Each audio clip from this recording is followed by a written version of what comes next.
Pak. Saya nggak bakalan jalan ini bisnya. Sebuah peristiwa nyeleneh sekaligus bikin geleng-geleng kepala terjadi di sebuah bus. Sebuah bus mendadak dilarang berjalan perihal diduga ada salah satu penumpang yang BAB di toilet bus. Umumnya bus menyediakan toilet yang berada di dalam kabin sebagai salah satu fasilitas standar. Toilet dalam kabin bus ini biasanya terletak di bagian tengah atau belakang bus. Toilet bus biasanya hanya diperbolehkan untuk membuang air kecil.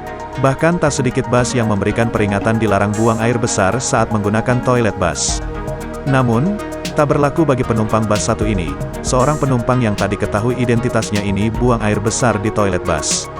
Lewat unggahan akun Instagram @kepoin_trending, seorang perekam memperlihatkan petugas menahan bus yang ditumpanginya. Kronologinya, ketika bus sedang isi solar di sebuah SPBU, tiba-tiba seorang petugas menahan bus yang seharusnya bisa jalan setelah pengisian solar. Rupanya, ada kotoran manusia yang jatuh dari bawah bus ke jalan. Hal tersebut tentu dapat mengganggu serta membahayakan pengguna jalan lain.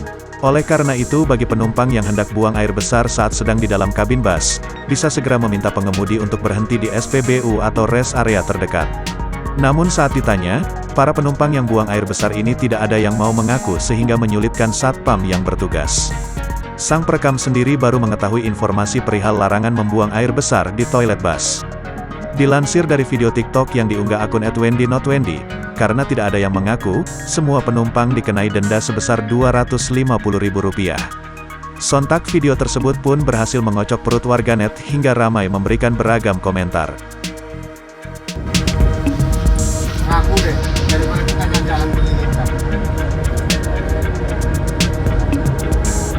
Ini kalau misalnya ditinggal, tetap aja yang saya yang nggak tahu menahu pasti tenang. Jangan lupa subscribe, share, komen, dan like ya.